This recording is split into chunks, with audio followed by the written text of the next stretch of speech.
and I invite him to address the General Assembly. Mr. Prime Minister. Thank you, Mr. President.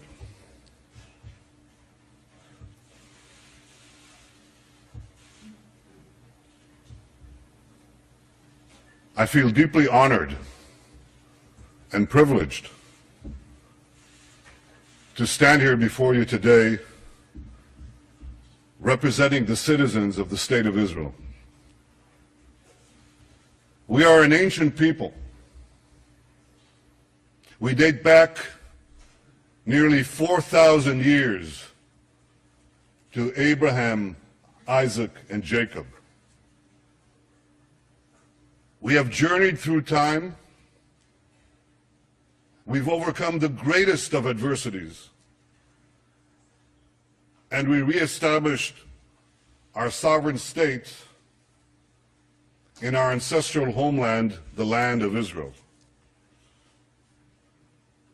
Now, the Jewish people's odyssey through time has taught us two things. Never give up hope, always remain vigilant. Hope charts the future. Vigilance protects it. Today, our hope for the future is challenged by a nuclear-armed Iran that seeks our destruction. But I want you to know that wasn't always the case. Some 2,500 years ago, the great Persian king Cyrus ended the Babylonian exile of the Jewish people. He issued a famous edict in which he proclaimed the right of the Jews to return to the land of Israel and rebuild the Jewish temple in Jerusalem. That's a Persian decree. And thus began an historic friendship between the Jews and the Persians that lasted until modern times. But in 1979, a radical regime in Tehran tried to stamp out that friendship. As it was busy crushing the Iranian people's hope for democracy, it also led wild chants of death to the Jews.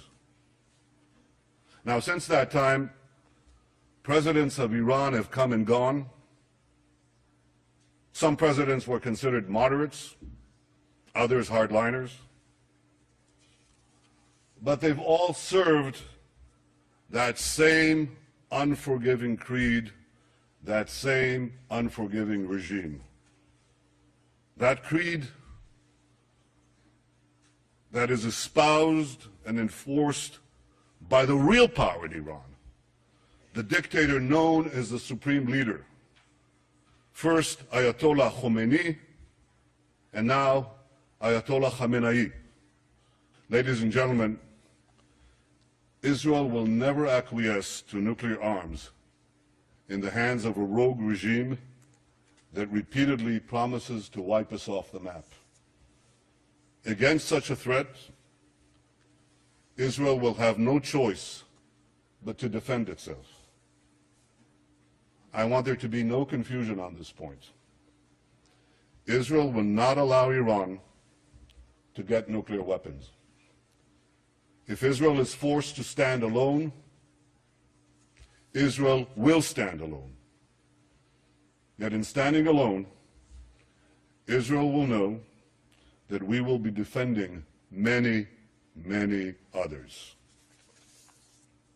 The dangers of a nuclear-armed Iran and the emergence of other threats in our region have led many of our Arab neighbors to recognize, finally recognize, that Israel is not their enemy.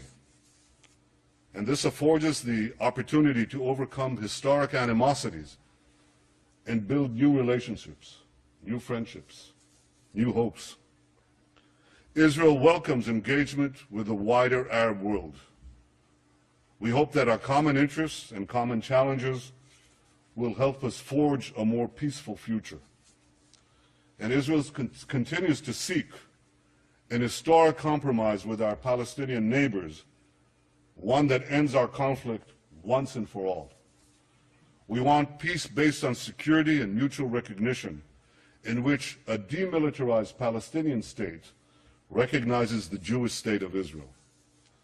I remain committed to achieving an historic reconciliation and building a better future for Israelis and Palestinians alike. Now, I have no illusions about how difficult this will be to achieve. 20 years ago, the peace process between Israel and the Palestinians began. 6 Israeli prime ministers, myself included, have not succeeded in achieving peace with the Palestinians. My predecessors were prepared to make painful concessions. So am I. But so far, Palestinian leaders haven't been prepared to offer the painful concessions they must make in order to end the conflict. For peace to be achieved, the Palestinians must finally recognize the Jewish state, and Israel's security needs must be met. I am prepared to make an historic compromise for a genuine and enduring peace, but I will never compromise on the security of my people and of my country, the one and only Jewish state. Ladies and gentlemen, one cold day in the late 19th century, my grandfather, Nathan, and his younger brother, Judah, were standing in a railway station in the heart of Europe. They were seen by a group of anti-Semitic hoodlums who ran towards them, waving clubs, screaming, "Death to the Jews." My grandfather shouted to his younger brother to flee and save himself. And he then stood alone against the raging mob to slow it down. They beat him senseless. They left him for dead. And before he passed out, covered in his own blood, he said to himself, "What a disgrace. What a disgrace. The descendants of the Maccabees lie in the mud, powerless to defend themselves." He promised himself then that if he lived, he would take his family to the Jewish homeland and help build a future for the Jewish people. I stand here today as Israel's prime minister because my grandfather kept that promise. And so many other Israelis have a similar story, a parent or a grandparent who fled every conceivable oppression and came to Israel to start a new life in our ancient homeland. Together we've transformed a bludgeoned Jewish people, left for dead, into a vibrant, thriving nation, defending itself with the courage of modern Maccabees, developing limitless possibilities for the future.